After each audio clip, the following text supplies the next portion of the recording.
오늘은 레위기 15장 19절부터 33절까지 말씀입니다. 제목은 여자의 유출병 규례. 어떤 여인이 유출을 하되 그의 몸에 그의 유출이 피이면 이래 동안 불결하니 그를 만지는 자마다 저녁까지 부정할 것이요, 그가 불결할 동안에는 그가 누웠던 자리도 다 부정하며 그가 앉았던 자리도 다 부정한즉 그의 침상을 만지는 자는 다 그의 옷을 빨고 물로 몸을 씻을 것이요 저녁까지 부정할 것이며, 그가 앉은 자리를 만지는 자도 다 그의 옷을 빨고 물로 몸을 씻을 것이요 저녁까지 부정할 것이며, 그의 침상 위에나 그가 앉은 자리 위에 있는 것을 만지는 모든 자도 저녁까지 부정할 것이며, 누구든지 이 여인과 동침하여 그의 불결함에 전염되면 이래 동안 부정할 것이라. 그가 눕는 침상은 다 부정하니라.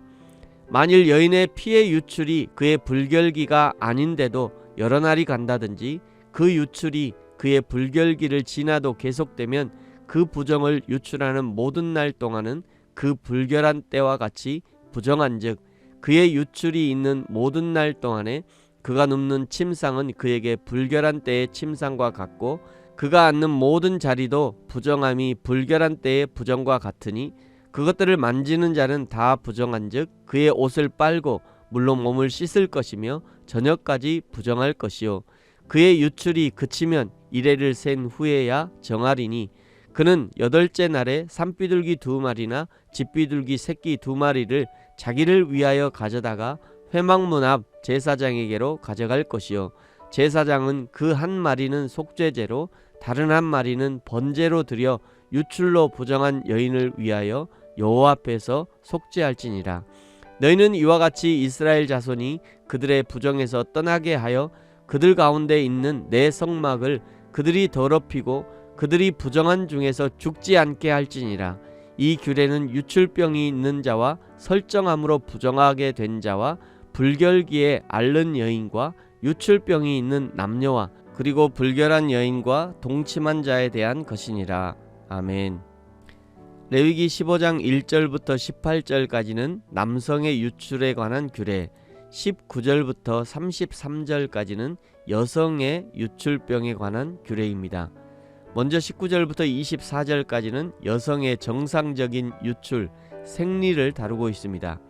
여성의 정상적인 유출, 생리에 대한 규정 중에 특이한 것은 바로 위 남성의 유출과 비교할 때 남성은 유출이 있는 남성이 만지는 것은 다 부정하게 되었습니다. 그러나 유출이 있는 여성이 만지는 것에는 아무런 문제가 없습니다. 그러므로 유출이 있는 여성은 스스로 가정의 일을 돌보는 것에는 아무런 문제가 없다는 것이죠. 이것은 매우 중요한 사실인데 당시의 사회에서 피를 흘리는 것은 매우 불결한 것으로 간주했고 바로 앞에서 남성의 유출 때 아주 강력하게 말씀하셨기 때문에 여성의 유출에 대해서도 만지는 모든 것이 부정하다 할 것 같은데, 그런데 유출이 있는 여성에게는 만지는 것이 허락되고 여성이 스스로 무엇인가 접촉하는 것은 문제없지만 누군가 그 여성을 접촉하는 것은 부정하다 해서 지금 이 여성을 보호하고 있다는 것을 주목해야 합니다.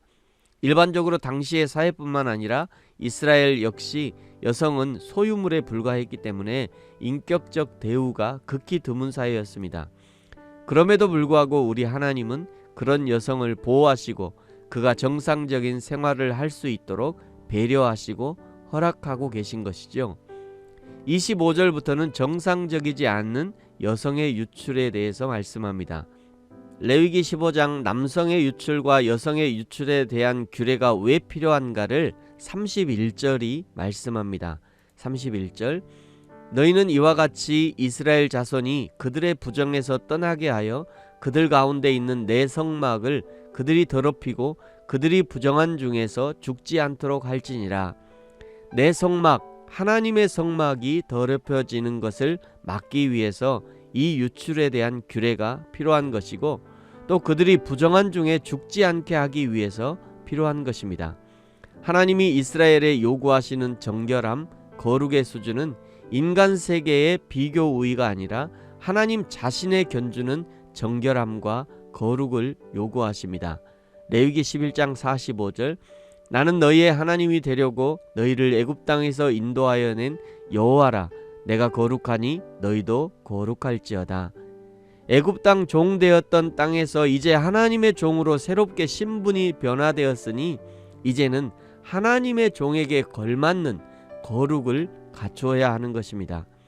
이제는 창조주 하나님의 것이니 그야말로 새 피조물이 되었으니 그 수준에 맞는 거룩을 요구하시는 것이죠. 날마다 삶 속에서 우리를 부정하게 하려는 악한 접촉으로부터 우리를 스스로 지켜낼 수 있어야 하는 것, 그것이 하나님의 거룩을 유지할 수 있는 비결인 것입니다. 사랑하는 성도 여러분, 오늘도 우리에게 허락하신 모든 삶의 현장에서 나 자신의 거룩을 지켜나갈 뿐 아니라 나로부터 시작되는 공동체의 거룩을 지켜내며 그것이 하나님께 영광이요 우리의 육적 생명, 영적 생명을 지켜가는 가장 안전한 길임을 기억하는 저와 여러분이 되어지기를 예수님의 이름으로 축복합니다. 아멘. 기도하겠습니다. 하나님 아버지 감사합니다. 하나님이 우리에게 요구하시는 거룩의 수준은 내 곁에 어떤 사람과 비교되는 거룩의 수준이 아니라 여호와 하나님 수준의 거룩을 우리에게 요구하셨습니다.